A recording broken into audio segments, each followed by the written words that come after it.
Olá a todos os alunos da Licenciatura de Educação do Campo. Meu nome é Jânia Cristina Machado, sou professora conteudista na disciplina de Leitura e Interpretação de Textos, trabalho junto com o restante da equipe da disciplina para formular o conteúdo que vocês estão vendo e as atividades que vocês estão desenvolvendo. O objetivo do encontro de hoje é basicamente esclarecermos alguns elementos principais do conteúdo desenvolvido nas unidades 1 e 2 e desenvolvermos pistas para a resolução das atividades nas quais vocês eventualmente estão encontrando alguma dificuldade para resolver. Dentro da unidade 1 temos a atividade 1, que pede leia a crônica Antigamente, que é uma crônica do Carlos Drummond de Andrade, um famoso poeta e cronista brasileiro, faleceu na década de 90. Leia a crônica Antigamente com atenção. Primeiro item da questão. Consulte dicionários físicos ou online. Converse com seus pais, avós. A memória das pessoas também é muito importante, às vezes até mais do que o material que a gente encontra como bibliografia escrita. Enfim, procure descobrir o significado das seguintes palavras. Nesse texto vão aparecer várias palavras diferentes, mas aí nós pedimos especificamente aqui nesse item 1 da questão 4 palavras: mademoiselles, ceroulas, tramontana e melindres. Transcreva os significados que você conseguiu descobrir. Bom, uma pista, gente, para fazer essa atividade.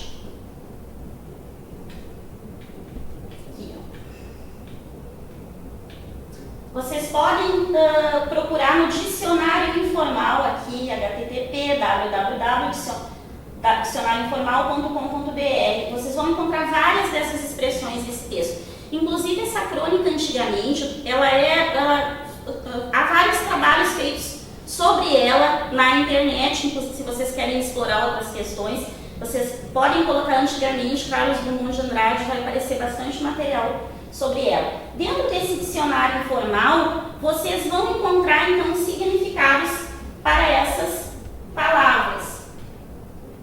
Voltando ali na atividade 1, com os nossos significados. Quem são as mademoiselles? Ou melhor, quem eram? Porque essa crônica, pelo que nós observamos, ela recapitula já pelo próprio título, nós temos o título, né? Antigamente. Ou seja, conta-se, né, meio que uma história de como eram as coisas em um tempo bastante antigo, bastante recuado. Esse tempo, pelas palavras utilizadas, ele remete provavelmente às primeiras décadas do século XX, aquele período entre 1900 e 1930, mais ou menos assim. As mademoiselles nada mais são e nada mais eram do que as senhoritas, as moças solteiras. É uma expressão que vem do francês, portanto ela ainda é usada na França, ela faz parte da língua francesa. E nessa época do início do século XX, e até durante um bom tempo dentro do Brasil, a ideia da língua francesa, o uso da língua francesa era considerado muito chique, era considerado de bom tom. Então chamar uma moça solteira de mademoiselle soaria muito mais elegante do que chamar de senhorita. Por isso o uso desse termo. Ceroulas. Ceroulas provavelmente vocês já ouviram falar nessa palavra, até porque muito de vez em quando, mas ainda se usa e alguma pessoa ainda fala em ceroulas. Mas o que eram as ceroulas basicamente? As ceroulas eram uma espécie de pijama, de um tecido mais fino, logicamente, que era utilizado como roupa de baixo. A ceroula equivalia ao que hoje são as cuecas masculinas. Algumas pessoas mais antigas podem usar ceroulas ainda. De qualquer maneira, nós temos, por exemplo, dentro do meio gauchesco, CTGs, as prendas usam dentro daquela indumentária delas, elas têm uma espécie de calças também que elas usam por baixo das saias, que são chamadas de ceroulas. Então tem toda uma outra utilização para ceroulas, mas de qualquer modo vocês ainda vão encontrar a palavra ceroula como corrente no dicionário sendo utilizada. Bem menos, é claro, do que era utilizado naquela época. Tramontana. Bom, para termos a percepção da palavra tramontana, isso é muito importante. Quando vocês estão lendo um texto, é muito importante vocês não olharem para a palavra sozinha, mas olharem para toda a palavra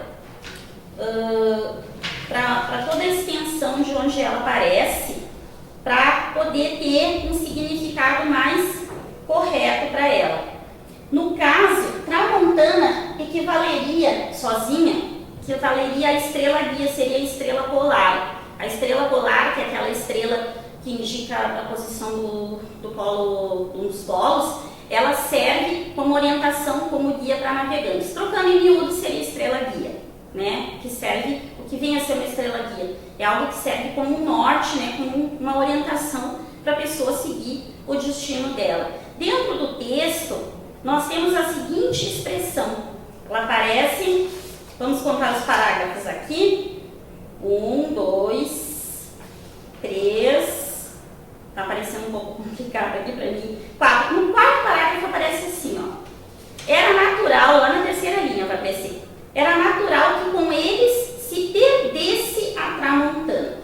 Para termos um entendimento melhor, provavelmente vamos subir um pouquinho mais no início do parágrafo para ler. Embora sem saber da missa metade, os presunçosos queriam ensinar Padre Nosso ao vigário e com isso punham a mão em cumbuca. Várias expressões já aparecem aí que a gente quase não vê, né, mas algumas até conhecidas como da mão em cumbuca. Era natural que com eles se perdesse a tramontana. Ora, eu já sei que tramontana é a estrela guia. Perder a tramontana, estrela guia, orientação para o destino. É mais ou menos como perder o rumo, perder a trilha que seria certa de utilizar e, assim, em suma, perder a paciência. Ou seja, com essas pessoas presunçosas, que se achavam muito sabidas, por quê? Porque queriam ensinar Padre Nosso ao vigário, com isso punham a mão em cumbuca, se metiam em situações difíceis, situações complicadas. Com essas pessoas se perdia a paciência com facilidade. Se vocês forem ali no dicionário informal, que antes eu mostrei para vocês o endereço eletrônico, se vocês colocarem perder a tramontana, vocês vão achar a expressão inteira também que significar. Tanto tramontana sozinho como perder a tramontana, porque essa palavra tramontana ela era utilizada bastante dentro dessa expressão, no sentido de perder ela, por isso que vocês conseguem encontrar. Bom, com isso, esgotamos o item 1 da questão 1. Indo para o item 2, algumas dessas palavras ainda são eventualmente utilizadas. Cite uma que se enquadra nessa situação. Fica fácil, que é o caso das ceroulas. O que me faz lembrar que esqueci de comentar sobre os melindres, né? Estão aqui. Os melindres seriam as afetações, mágoas. Hoje em dia nós ainda temos o uso dessa palavra. Algumas pessoas podem falar assim, fulano é muito melindroso. Quer dizer, é uma pessoa fácil de ser magoada, fácil de ser afetada por alguma situação. É uma pessoa propensa a delicadezas e com a qual nós precisamos tratar, tendo cuidado para não constranger, para não machucar ela. Nesse sentido, as palavras melindres e ceroula, então, viriam a preencher o que está sendo solicitado aqui no item número 2. São palavras que, mais ou menos, ainda podem ser utilizadas nos dias de hoje. Item número 3. Considere o primeiro parágrafo do texto de Drummond. Se ignorarmos a variação temporal e resolvermos reescrevê-lo de acordo com a variante geográfica, considerando a língua falada pelo típico gaúcho da campanha, como será que ficaria? Consulte sua experiência, claro, né, nós somos gaúchos, temos alguma experiência de vocabulário gauchesco. E um bom vocabulário gauchesco, tá? Não tendo experiência, vamos para a internet, ou vamos atrás daquele tio, daquele avô que sabe, que conhece como é que fala o gaúcho. Há vários, né, bastante material na internet também sobre isso, até inclusive depois eu dou uma sugestão ali onde vocês podem procurar o vocabulário gaúcho ali, que é o vocabulário do Simões Lopes Neto. Vocês devem ter trabalhado com o texto dele, Artigos de Fé do Gaúcho. O Simões ele tem um vocabulário no final do livro dele, dos contos gauchescos, e esse vocabulário ele está reunido nesse site aqui, que foi organizado pela Unipampa, porteiras.s.unipampa, que tem um endereço ali também. Ali se acham várias expressões utilizadas pelo gaúcho, mas também se vocês colocarem vocabulário gauchesco, vocabulário gaúcho na internet, vocês vão encontrar vários outros locais que tem uma série de palavras e de expressões para mostrar, até porque tem regiões do Rio Grande do Sul também tem falares diferentes na fronteira, existem vários espanholismos, né, palavras de de origem espanhola que são utilizados para o norte do estado, já vai haver alguma diferença, enfim. Mas o que a gente quer aqui nesse item 3? O que nós queremos é que vocês reescrevam esse primeiro parágrafo do antigamente, trocando algumas palavras, não precisa ser as palavras que o Drummond trouxe lá dos 1900. Mas assim, trocando palavras que vocês consigam fazer a troca por palavras que são utilizadas dentro do vocabulário do gaúcho. Eu comecei a fazer aqui para dar uma ideia para vocês. Vamos ler o parágrafo como ele está no texto do Drummond. Antigamente, as moças chamavam-se mademoiselles e eram todas mimosas e muito prendadas. Não faziam anos, completavam primaveras, em geral 18. Os janotas, mesmo não sendo rapagões, faziam-lhe pé de alferes, arrastando a asa, mas ficavam longos meses debaixo do balaio. E se levavam tábua, o remédio era tirar o cavalo da chuva e ir pregar em outra freguesia. Bom, é claro que para poder fazer uma transposição com algumas palavras para o vocabulário gaúcho, primeiro vocês precisam entender o que está sendo dito aqui. Talvez não seja fácil para todo mundo, porque tem várias expressões de uso restrito àquela época do início do século XX. Para isso, nós temos aquele dicionário informal que eu falei para vocês. Algumas podem se tornar mais conhecidas, tem palavras como mademoiselle que a gente agora mesmo já decifrou o que viria a ser, né? Mas seria mais ou menos assim, ó, se nós fôssemos atualizar esse trecho. Antigamente, as moças chamavam-se senhoritas e eram todas graciosas, mimosas mesmo, elas podem usar, e muito cheias de qualidades, muito prendadas. Não faziam aniversário, completavam primaveras, isso ainda podemos dizer, né? Ou seja, ia-se até as 18 primaveras, máximo 18. Depois nos fazendo as primaveras, passava-se para o verão, provavelmente, né? Os janotas, quem é que são os janotas? Os janotas eram aqueles homens considerados os elegantes da época. Os elegantes, mesmo não sendo rapagões, ou seja, mesmo não sendo bonitos, não tendo uma bela aparência, porque uma coisa é ser elegante e outra é ser bonito, não necessariamente estão ligadas às ideias. Os elegantes, mesmo não sendo bonitos, não seria fazer a corte, esse pega-alferes, porque até o fazer a corte está antigo agora, né? Ficavam cercando, né, procuravam conquistá-las, arrastando a asa, né, quer dizer, se insinuando, mostrando as suas qualidades. Mas ficavam longos meses depois debaixo do balaio, ou seja, mas precisavam esperar, porque a moça não iria, no caso, digamos que dar atenção para eles tão facilmente assim. E se levavam tábua, ou seja, e se eram rejeitados, o remédio era tirar o cavalo da chuva, ou seja, era desistir e ir pregar em outra freguesia, ir tentar conquistar outra moça. Eu traduzi o texto mais ou menos para o que seria a nossa linguagem de hoje. Tentando fazer uma versão mais aproximada do gaúcho, antigamente podemos substituir moças por prendas. Antigamente as prendas se chamavam, vamos continuar com mademoiselles, né? Não tem porquê, ou se quiser botar senhoritas, vamos botar senhoritas. Eram todas muito faceiras, né? O gaúcho gosta muito de usar o faceira. Faceira que nem uma barinçanga, tem uma expressão, né? Que é bastante usada, que usa essas palavras. Eram muito faceiras.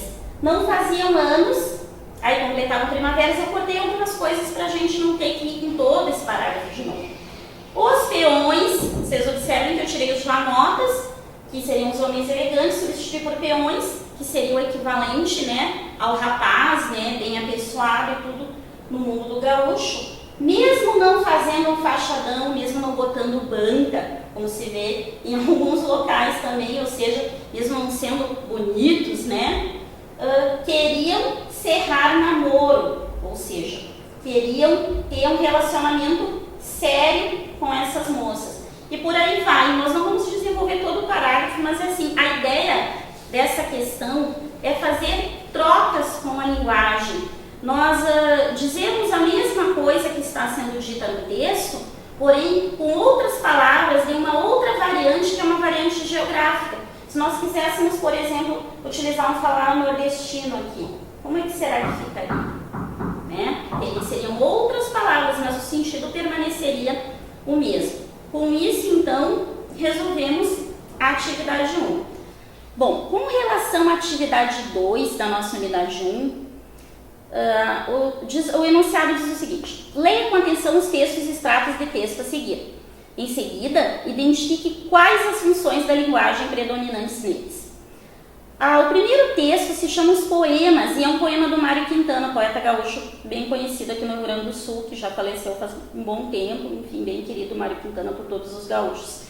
No caso dos poemas, nós temos um uso de linguagem figurada, né? Os poemas são pássaros que chegam, nós sabemos que poemas não são pássaros, então nós estamos trabalhando com uma metáfora aqui, em que os poemas estão sendo comparados a pássaros. É um texto que desperta a emoção, que trabalha com o lado emotivo da pessoa, né? Quando fechas o livro, eles alçam voo como de um alçapão, ou seja, quando eu fecho o livro, depois que terminei de ler a poesia, os poemas saem voando, né? Se espalham para que outras pessoas também saibam da existência deles. E lá no final, e olhas então essas tuas mãos vazias no maravilhado espanto de saberes que o alimento deles já estava em ti. Ou seja, os poemas, nós lemos, nós nos emocionamos e nós acabamos encontrando alguma coisa nossa também dentro daquele texto. A predominância da função aqui é a função poética, porque nós temos o trabalho com a linguagem, a partir, por exemplo, dessa metáfora que eu coloquei, que os poemas são pássaros, e também temos a função emotiva, porque mexe com as nossas emoções, embora não tenha a expressão o eu, os pronomes pessoais, nós estamos trabalhando com a emoção daquela pessoa que está lendo. E nesse sentido, o eu poético, o eu que essa voz, né, que fala, que no caso tece o poema, essa voz, ela se comunica com aquele que está lendo. E olhas então, ou seja, você vai olhar para as suas mãos, né, e vai perceber que o alimento dos poemas estava ali. Funções: poética e emotiva, poética predominando. O segundo texto dessa nossa atividade, ele é um texto de definição, vocês podem até verificar que a fonte dele ele foi retirado da Wikipédia, que é uma enciclopédia online bem conhecida, né, que é editada por várias pessoas, nós mesmos podemos escrever artigos da Wikipedia, enfim, por esse mesmo motivo nem sempre ela é confiável, eu preciso verificar se ela tem as fontes corretas depois dos artigos para utilizar. É uma definição: a poesia ou texto lírico é uma das 7 artes tradicionais pelas quais a linguagem humana é utilizada com fins estéticos ou críticos, ou seja, ela retrata algo em que tudo pode acontecer, dependendo da imaginação do autor como do leitor. Vai continuar falando sobre isso, mas só de vocês terem ali, a poesia ou texto lírico é uma das 7 artes tradicionais. O que eu estou fazendo aqui? Estou utilizando a língua, a linguagem, para definir um outro fenômeno que existe dentro do mundo da linguagem, que é o texto poético, o texto lírico, a poesia. Com isso, eu estou me utilizando da função metalinguística, aquela função que faz com que a linguagem fale da própria linguagem. Também tenho função referencial. A função referencial, é importante comentar que ela é presente na maioria dos textos, ela existe em maior ou menor grau, mas ela existe em todos porque ela é aquela função que privilegia o contexto. E como nós sempre estamos trabalhando dentro de um determinado contexto de comunicação, de uma determinada situação de comunicação, não há como nós não termos informação, não há como não termos função referencial. Então aqui nós temos predominância da metalinguística e função referencial. O terceiro texto, ele é bastante parecido e pode ter gerado alguma confusão, é bastante parecido com o texto número 2. Embora seja difícil conceituar a poesia, observem que parece a palavra conceituar, que pode remeter um pouco para a metalinguística também. Embora seja difícil conceituar a poesia, elemento da subjetividade presente nas mais variadas manifestações artísticas, é possível estabelecer parâmetros que nos ajudem a compreender o poema como gênero textual e suas características formais e estilísticas. Observem que durante esse texto, que eu li ao início dele, nós vamos obter várias informações com relação à poesia, ao gênero poema, o que caracteriza, ou seja, esse texto ele nos traz bastante informação, nos traz um conceito também, mas nos traz bastante informação. Nesse sentido, ele é predominantemente referencial, mas também é metalinguístico, portanto eu também posso colocar que tem função metalinguística aqui. O quarto texto que nos é apresentado é um texto bastante curto. Alô é um diálogo. Alô, alô. Da onde? Da casa do Maurício. Desculpe, foi engano, terminou o texto aqui. Ou seja, alguém ligou para uma casa de uma outra pessoa, pensando que seria a casa de Maurício, um conhecido, não era. A pessoa pediu desculpas, disse que foi engano, né? Encerrou a ligação. Aqui nós temos uma predominância de termos de manutenção de comunicação, né? Os alôs, ou seja, eu tenho uma ênfase no canal para manter essa comunicação. Canal na ligação telefônica, o da onde também. Tem um nível de informação aqui, claro, porque alguém vai responder que é a casa do Maurício, e aí com isso está informando alguma coisa, né? Então, nesse sentido, como predomina a manutenção, é um diálogo bastante curto e predomina a ideia de manter a comunicação, nós temos função fática, porém também temos função referencial, porque temos um pequeno nível de informação aqui dentro. Recapitulando, texto 1, poética e emotiva. Texto 2, metalinguística e referencial. Texto 3, referencial e metalinguística. Texto 4, fática e referencial. Atividade 3 da unidade 1. Baseado na leitura dos conteúdos desta unidade e em suas experiências na aprendizagem e consolidação da linguagem, fala, escrita, comente brevemente a importância que a leitura e a produção de textos, sobretudo os escritos, apresentam em sua trajetória de estudante, da educação básica até a universidade. Essa questão ela é uma questão bastante pessoal, ou seja, a experiência de vocês com a leitura e com a escrita, desde quando vocês foram alfabetizados, como foi o contato de vocês com a aprendizagem da leitura, com a aprendizagem da escrita, isso desde a infância até o momento que vocês chegaram na universidade, o que foi importante para vocês a aquisição dessa prática de leitura e de escrita. Portanto, como é pessoal, cabe bastante, no caso, a cada um responder conforme a sua experiência. Uma segunda parte dessa atividade 3. Você leu nesta unidade um fragmento de Paulo Freire comentando sua experiência de aprendizado da linguagem. Leia agora o texto na íntegra, que é o texto A Importância do Ato de Ler, ele tem o link disponível no Moodle, e defina o que, para o educador pernambucano, que é o Paulo Freire, vem a ser a palavra mundo. A palavra mundo, para o Paulo Freire, é uma junção de palavra com mundo.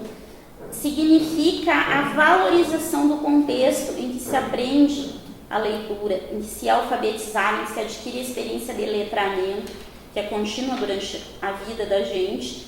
E o Paulo Freire, ele diz que foi alfabetizado, né, que construiu essa aprendizagem da leitura e da escrita dentro de um contexto em que se valorizavam, por exemplo, as árvores do quintal da casa, o trajeto da casa dele até a escola, a experiência do convívio dele com a professora, enfim, tudo isso, todas essas palavras que fazem parte da realidade dele, constituem o mundo dele, daí a ideia da palavra mundo, e de que a aprendizagem da escrita e da leitura, ela só faz sentido se ela se localiza, né, se aloca no mundo da pessoa, se tem referências no mundo da pessoa. Ele relata uma experiência com pedreiros, em que se buscou a alfabetização dessas pessoas a partir da palavra tijolo, porque era uma palavra que fazia sentido para elas. Ou seja, não teria sentido, de repente, utilizar palavras de um universo mais infantil, como nós vemos muito com as crianças, que talvez não fizessem sentido. E mesmo quando se alfabetiza crianças também, muitas vezes, também tem que se considerar aquilo que faz parte da realidade delas. Transpondo para a nossa experiência dentro da aprendizagem de leitura e compreensão de texto, é preciso que os textos façam sentido para nós. É preciso que aquele documento que a gente produza, que a gente escreva, ele seja produzido, por exemplo, uma resenha que eu estou fazendo para um professor de uma disciplina do curso. É preciso que eu tenha compreendido o texto que eu li, para que a escrita desse texto se torne possível e para que faça sentido para mim, para a minha experiência. Essa comunicação que eu estou tendo com vocês, é preciso também que ela esteja mediada por coisas que façam sentido para nós. No caso, a discussão dessas atividades que estão gerando alguma dificuldade para vocês resolverem e de todos os conteúdos que nós temos visto ao longo da unidade 1 e da unidade 2. Vamos passar para a unidade 2, então, agora, que justamente vai trabalhar com a questão da leitura. Na unidade 2, a atividade 1 vai considerar um texto da escritora gaúcha Marta Medeiros, que é uma crônica chamada Casa Comigo. Com isso eu já estou até mais ou menos dando a resposta para vocês dessa questão 1, porque eu falei que é uma crônica, né? Então, o que essa atividade nos pede? Com relação ao texto Casa Comigo, de Marta Medeiros, a que gênero o texto pertence e quais elementos são importantes para a caracterização deste gênero? Bom, falamos em gêneros textuais. Vocês vão ver provavelmente mais alguma coisa sobre gêneros textuais dentro da disciplina. Porém, os gêneros, eles são uma classificação que se atribui aos textos e que tem muito a ver com a funcionalidade dos textos, ou seja, para que servem esses textos, que necessidades de comunicação eles atendem. O gênero ao qual pertence o texto da Marta Medeiros é a crônica, que eu acabei, mais ou menos que delatando agora antes de ler a questão. E a crônica ela é um texto que tem bastante penetração junto às pessoas, porque ele é um texto que ele nasceu dentro do jornal, com características, primeiro que de narração de fatos, quase que uma notícia, depois foi adquirindo contornos mais literários, foi se discorrendo, se falando mais sobre o fato que estava sendo narrado. Com isso a crônica se transformou quase como um mini conto em alguns casos. E esse gênero ele é bastante fluido nesse sentido. Hoje em dia temos livros de crônicas, continuam se escrevendo crônicas nos jornais, escrevem-se crônicas em blogs, na internet, em sites. Então nós encontramos a crônica com uma penetração bastante grande dentro do mundo do jornalístico e também fora dentro do mundo literário, constituindo obras. No caso, então já estamos respondendo que o gênero a que pertence é a crônica, e esse é um gênero fluido, são textos de gênero fluido, as crônicas, porque eles podem oscilar entre o comentário de situações da atualidade até a espécie de mini contos, de pequenas histórias que vão tocar de uma forma ou de outra nessas questões. É o que acontece aqui no texto da Marta Medeiros, em que nós temos um casal de namorados que está discutindo a relação dentro do carro, quase brigando, e de repente são assaltados, são sequestrados, passam por um sequestro relâmpago, e essa experiência meio que limite para eles, serve para que eles reavaliem a relação e essa própria relação saia fortalecida de toda essa experiência de uma maneira bastante romântica. Ocorre o pedido de casamento, enfim, passa-se da discussão de relacionamento, passa-se para um pedido de casamento. Deixando um pouco esse texto da atividade 1, vamos pular então, vamos da atividade 1, se não for problema para vocês vão para a atividade 4, porque ela vai voltar para o texto Casa Comigo. Então já vamos ficar aqui com esse texto e vamos terminar de discutir ele, até porque eu já falei um pouco sobre o que está contando esse texto. Diz a atividade 4. Leia com atenção a crônica Casa Comigo, de Marta Medeiros. Em seguida, responda as questões abaixo. 1. A crônica, que nós já sabemos, lá na questão 1, conta uma história de forma explícita, mas apresenta um conteúdo implícito que remete a uma situação característica no relacionamento de um casal. Letra A. Relate em poucas palavras a história que é contada. Letra B. Qual a mensagem implícita à história? Letra C. Como essa mensagem, subentendida aos acontecimentos da história, se relaciona com os mesmos? O relato da história, mais ou menos eu acabei de fazer, Um casal de namorado que está discutindo a relação dentro do carro, estão quase brigando, passam por um sequestro relâmpago, diante de toda a situação do sequestro, acabam se emocionando, ocorre um pedido de casamento e, no caso que até a própria escritora, o próprio cronista, termina de narrar ali a respeito de como resultou, de toda essa situação limite que eles passaram, de como resultou esse encontro deles através do casamento, essa percepção de que a relação deles viria a ser mais forte do que tudo que estava acontecendo. Qual a mensagem implícita à história? Aí, nessa questão nós trabalhamos com a questão dos pressupostos e subentendidos. Nós temos uma questão que é a superfície do texto. A superfície do texto é a história que está sendo contada. Os implícitos são aqueles elementos que nós conseguimos depreender através da leitura do texto. São coisas que nós conseguimos perceber a partir da história que está sendo contada. O implícito aqui, a história, a superfície, é a história do casal discutindo a relação, passando pelo sequestro de Relâmpago e concluindo que foram felizes para sempre. O implícito é a discussão, a como o ser humano precisa passar por situações limite, muitas vezes, para que ele venha a resolver os seus problemas. Ou seja, eles precisaram de uma briga que estavam tendo, precisaram ter essa briga interrompida, né, passar por um sequestro, por toda uma situação de violência, para eles perceberem que eles se amavam, que realmente queriam ficar juntos, e acabou acontecendo o pedido de casamento. O implícito é isso, é a mensagem implícita. Então, a necessidade de se passar por situações limite para que se chegue à resolução de algum conflito. Isso é bastante característico do ser humano.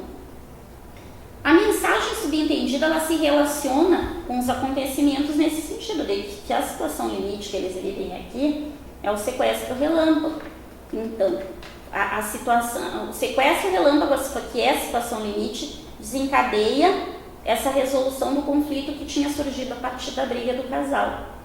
Porque se resolve o conflito, se percebe que diante de uma situação de violência, o amor deles é mais forte, eles tinham sobrevivido, tinham conseguido superar aquilo ali. Esta é a relação do elemento implícito da mensagem com a história superficial, né, contada no texto. Número 2. No texto, palavras e expressões que remetem a um campo semântico de violência e criminalidade, o qual se opõe, por sua vez, a um campo semântico ligado ao amor. Cite algumas palavras e expressões que compõem esses dois campos. Os campos semânticos são conjuntos de palavras que remetem a uma mesma ideia. Eles têm relações de significado.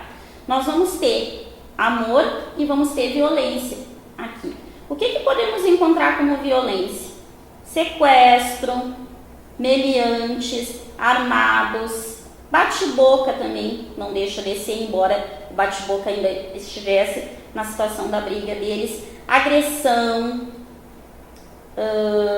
enfim, tem várias outras. Todas essas palavras remetem à ideia de violência. Amor, namorados, beijo, emoção, casamento, todas essas palavras remetem à ideia de amor. Então nós temos esses dois campos predominando no texto e se relacionando constantemente. Nós temos no antepenúltimo parágrafo do texto, aqui na questão 3, desamarraram-se, estão nus por fora e por dentro. Então dentro do texto está assim, então descobrem que não acabou.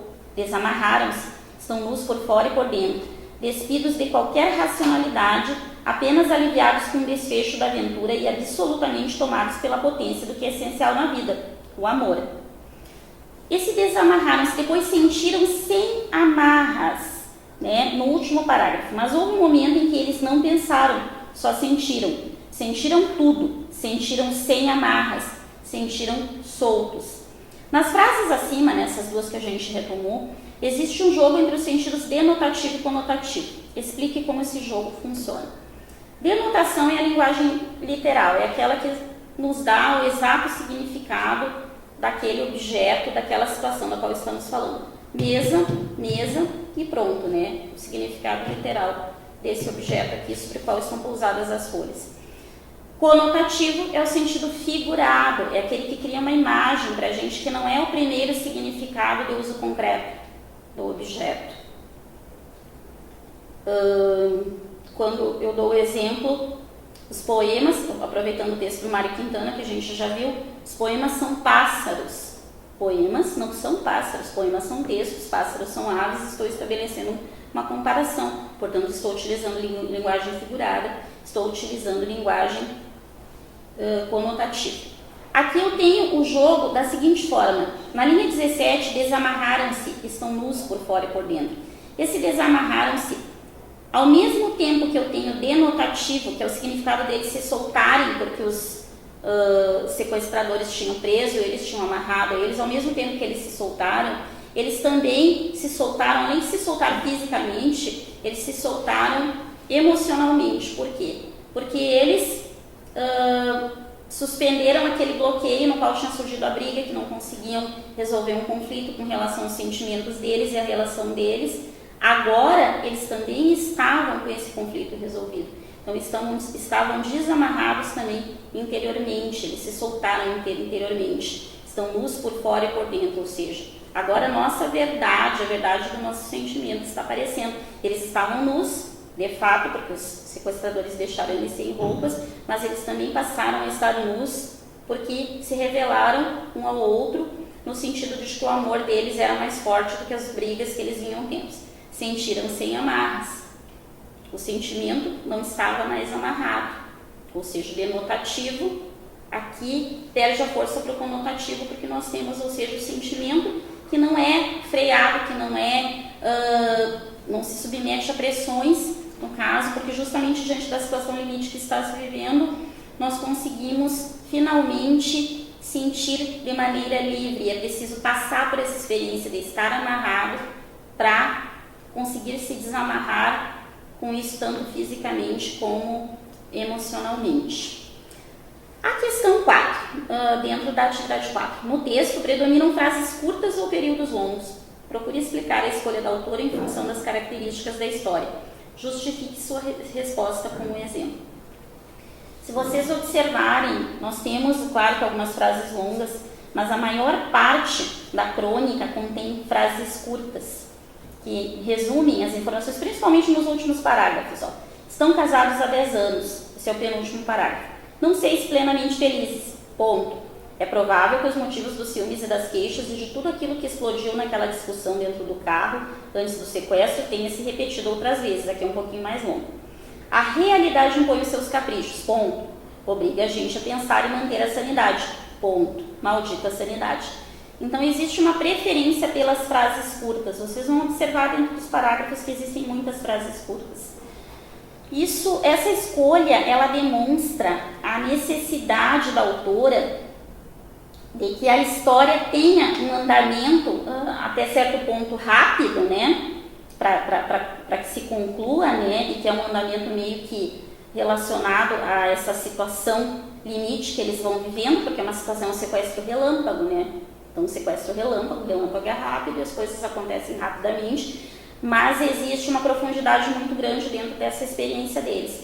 Por isso que ela utiliza essas frases curtas, para denotar que foi um acontecimento rápido, que aconteceu, levou pouco tempo, né? Temporalmente foi um acontecimento curto, mas que acabou influenciando bastante a vida deles. Vocês têm vários exemplos como esses que eu coloquei aqui. Frases curtas são essas frases que elas resumem bastante rapidamente a informação. Elas têm uma informação que cabe nelas ali, e aqui a gente não fica com incompletudes porque ela associa várias frases curtas uma do lado da outra, então acaba que a gente compreende o texto sem muitos problemas mesmo, ela não aprofundando muito nas frases. Passando da atividade, voltando aqui, nós vamos para a atividade 4, porque o texto era o Casa Comigo, né? Que era a atividade 1 e a atividade 4. Então agora nós vamos ter que fazer uma inversão e ir para a atividade 2, que viria depois da 1, né? Mas nós, por questão de seu texto trabalhar, as duas atividades trabalharem com o mesmo texto, a gente acabou trabalhando com a atividade 4 antes da atividade 2 e da 3. A atividade 3, vamos pegar o texto, né? Atividade 3 é com outro texto, um outro tipo de texto, não temos mais uma crônica aqui, agora temos um texto que é uma... Atividade 2, desculpa gente, pensamento na atividade 3. Atividade 2 é com texto Sementes Crioulas. Vamos lá então, né? Com base na leitura do texto Sementes Crioulas e no conhecimento construído no decorrer das aulas desta unidade, responda. Número 1. Como o termo biodiversidade é construído em termos conceituais, ou seja, como o autor organizou o seu texto. Ao ler o texto Sementes Crioulas, que é um texto que ele foi veiculado num blog de uma associação agrícola aqui do interior do estado, aqui em Canguçu, aqui no interior do Rio Grande do Sul. Esse texto, ele trabalha na forma de uma pequena reportagem, ele sustenta uma ideia, né, no caso, utiliza alguns autores que são citados ali, ele não apresenta referências, inclusive esse autor que foi citado aqui, por isso que a gente também não teve como disponibilizar essas referências para vocês, mas enfim, a ideia dele fica bastante clara, ele está organizado a partir de todos os parágrafos dele, cada parágrafo tem uma ideia central. E vocês podem observar que a palavra diversidade, que é discutida aqui no item 1 da questão da atividade 2, essa palavra ela aparece bastante no texto como ideia central. O primeiro parágrafo, ele fala em riqueza biológica e biodiversidade. O segundo já vai falar que essa biodiversidade ela está sendo ameaçada, existe uma erosão da biodiversidade. E por outro lado, a prática da biodiversidade seria a chave para a sua conservação. Há uma pergunta que não quer calar, vocês sabem o que é biodiversidade, não é? Precisamos saber o que é biodiversidade para poder trabalhar com esse texto, consequentemente também para poder resolver a questão 1. A expressão biodiversidade aqui vai fazer parte do nosso conhecimento de mundo, que é um dos itens importantes para a gente trabalhar com compreensão e interpretação de texto. Porque o conhecimento de mundo é ele que nos faz conhecer os diversos assuntos. E quando nós pegamos um texto para fazer uma leitura, tentar compreender esse texto, para que ele faça sentido para nós, para que ele seja realmente proveitoso para a nossa leitura e para que a gente possa trabalhar com ele, é preciso que nós acionemos esse conhecimento de mundo. A biodiversidade, mais ou menos a gente tem essa pista, para quem não sabe bem, essa questão da riqueza biológica, ou seja, a diversidade de espécies que nós temos que se relacionam com os diferentes ecossistemas e que é o que mais ou menos mantém, né, toda essa sobrevivência da natureza em diferentes tipos de clima, em diferentes tipos de vegetação, de diferentes condições geográficas, enfim. Bom, voltando aqui para o texto, já mais ou menos a gente tendo a ideia do que é biodiversidade, como a gente falou então, conceitua diversidade a partir de riqueza biológica no primeiro parágrafo, fala em erosão da biodiversidade, que a prática da biodiversidade é chave para a conservação da mesma, aqui no segundo parágrafo. No terceiro parágrafo já entra na agricultura de subsistência. E por que essa agricultura de subsistência seria tão importante para a biodiversidade? Porque as famílias de agricultores protegerão melhor nossos recursos genéticos vegetais que os bancos de genes. Ou seja, que vai fazer com que essa diversidade de plantas se reproduza, no caso futuramente, é a proteção que é dada a essas espécies através da proteção das suas sementes.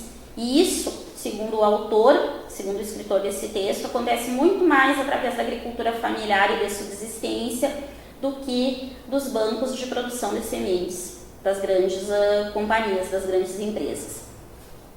No quarto parágrafo, a primeira frase já é bem emblemática, toda essa riqueza de biodiversidade, que a gente percebeu que também está incluída e protegida dentro da agricultura familiar, vem sendo amplamente ameaçada pela inserção na agricultura de uma nova categoria de sementes, as sementes transgênicas. Aqui nesse parágrafo ele vai falar bastante, é um parágrafo bem longo, é o mais longo do texto, ele vai falar bastante sobre a transgenia, né, e como ela ameaça a manutenção da biodiversidade, a manutenção da cultura da agricultura familiar e da agricultura de subsistência.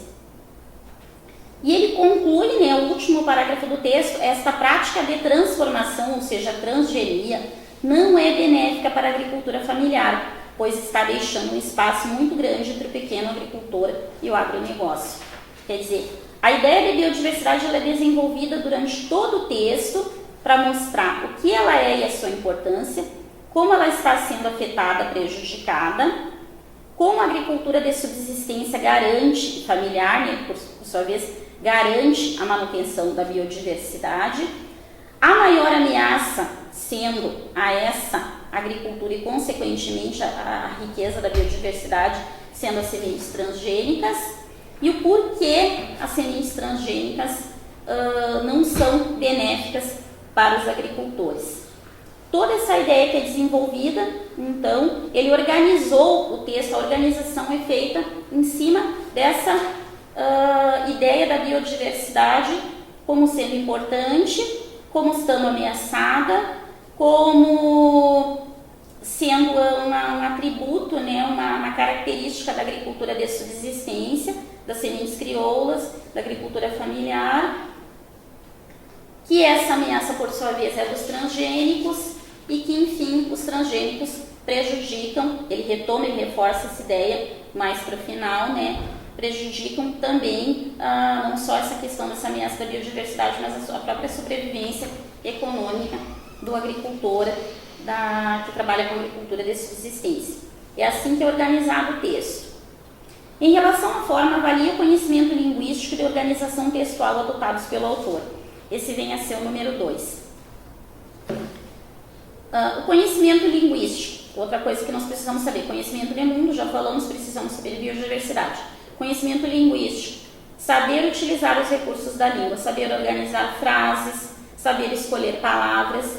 Esse é o conhecimento que nós temos que ter. O autor, ele tem um conhecimento linguístico, ele organiza suas ideias, organiza suas frases de maneira adequada. Nós vamos observar que ele tem alguns problemas de organização com relação à pontuação, que vai ser solicitado mais adiante, que vocês façam uma correção. A organização nós já conseguimos depreender através da questão 1, que é organizada em torno do conceito de biodiversidade, que é preciso ter conhecimento do mundo para se ter acesso a esse conceito, e que cada parágrafo do texto organiza-se em torno de uma ideia associada à biodiversidade. Número 3. Para a compreensão do texto, é preciso ativar conhecimento de mundo. Quais você acionou, mobilizou? A gente já falou bastante aqui, que é saber o que é biodiversidade. Mas nós também precisamos saber, de certa forma, o que são as sementes crioulas, porque ele vai falar. Vamos ter que saber o que é agricultura de subsistência, para a gente conseguir entender do que esse texto está falando. Esse é o conhecimento de mundo. 4. No texto se destaca um campo semântico ligado à agricultura. Cite palavras que integram esse campo semântico. Já falamos então de campo semântico, que são palavras que se associam por ideia de significado. Agricultura, nós temos diversas palavras ligadas ao campo semântico da agricultura aqui. Né? Nós temos agricultores, temos semente, temos a própria expressão agricultura familiar, teríamos ainda toda a questão das plantas ali, né? Que são citadas ali para cultivo, desde milho. Mais adiante aparecem várias ali, alfafa, canola, melão, milho, pepino, uva, batata. Nós temos uma série de palavras que são utilizadas dentro desse campo semântico. A número 5 aqui. O último parágrafo do texto não está escrito de forma muito objetiva devido a escolhas de pontuação. Reescreva-o de forma a torná-lo mais claro para o leitor.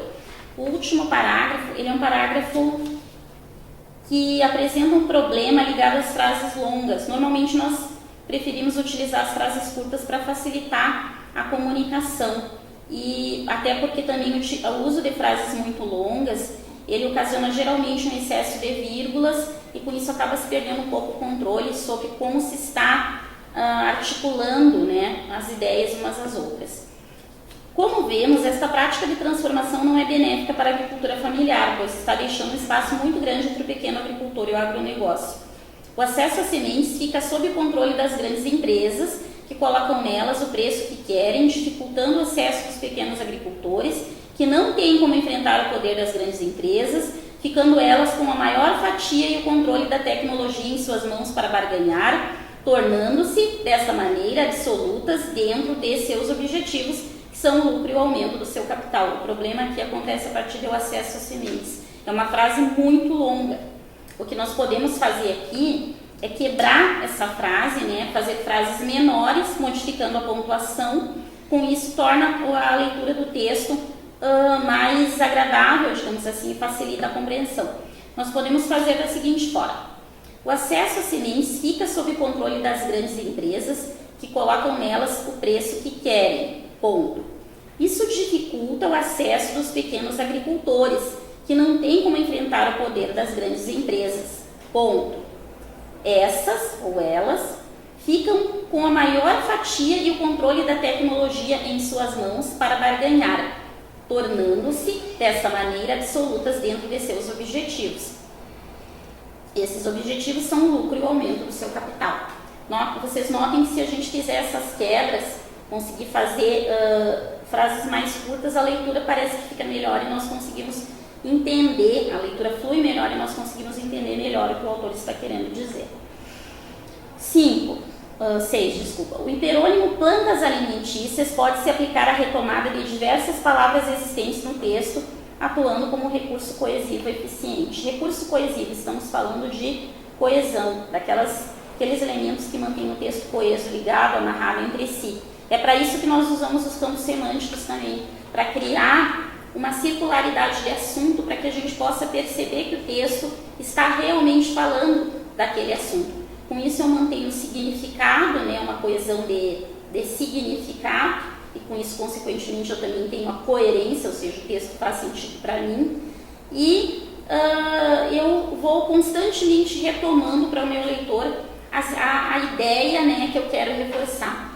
No caso, o hiperônimo aqui, o hiperônimo é uma palavra geral que congrega várias outras sobre a sua bandeira, digamos assim. Essas outras palavras, elas vão estar contidas dentro do hiperônimo, elas vão se relacionar em sentido com o hiperônimo. Não deixa de ser um campo semântico também. Então, o hiperônimo aqui é plantas alimentícias. O que nós temos aqui dentro do texto que são plantas alimentícias? Melão, milho, canola, pepino, uva, batata, abóbora. Todas essas palavras, as quais ele diz que as sementes que estão se desenvolvendo com sementes transgênicas e que também existem sementes crioulas, que são da agricultura familiar, podem ser abandeiradas sob o hiperônimo de plantas alimentícias.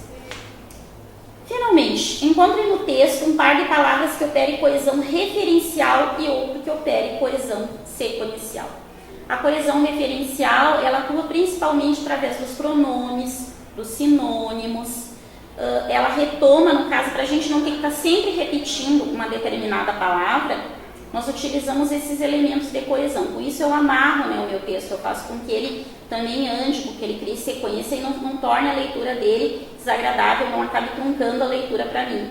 Um exemplo aqui, no primeiro parágrafo. A riqueza biológica não está distribuída uniformemente pelo globo terrestre. Ela se concentra nos países tropicais do terceiro mundo. Vocês observem que o ela, aqui, pronome, que é um pronome pessoal do caso reto, se refere à riqueza biológica. Eu não vou colocar de novo, né? A riqueza biológica se concentra nos países tropicais do terceiro mundo. O que eu vou fazer? Eu vou substituir riqueza biológica aqui por ela. Então, aqui eu tenho um caso de coesão referencial. A coesão sequencial, ela faz também com que o texto ande através das conexões que ela cria, principalmente com conjunções. Nós temos o caso aqui também no primeiro parágrafo. Vamos repetir essas duas primeiras frases. A riqueza biológica não está distribuída uniformemente pelo globo terrestre, ela se concentra nos países tropicais do terceiro mundo. Contudo, a maioria dos planos para a conservação da biodiversidade tem sua origem em países do norte e trazem em seu bojo categorias sociais de desenvolvimento e planejamento de países industrializados e afluentes. Aqui nós temos dois elementos operando coesão sequencial. O contudo, que me dá uma ideia de acréscimo de uma informação contrária àquilo que foi colocado anteriormente e que faz a sequência da frase acrescentando essa ideia de contrariedade. E o e, que aparece mais adiante ali, né? Para a conservação da biodiversidade, tem sua origem em países do norte e trazem em seu bojo categorias sociais, ou seja, são duas informações, eu estou acrescentando mais uma informação e trazem, ou seja, além de eles serem originários dos países do norte, eles também vão trazer essas categorias sociais de desenvolvimento, ou seja, o e também faz coesão sequencial aqui. Com isso, temos exemplos citados e vão aparecer vários outros dentro do texto.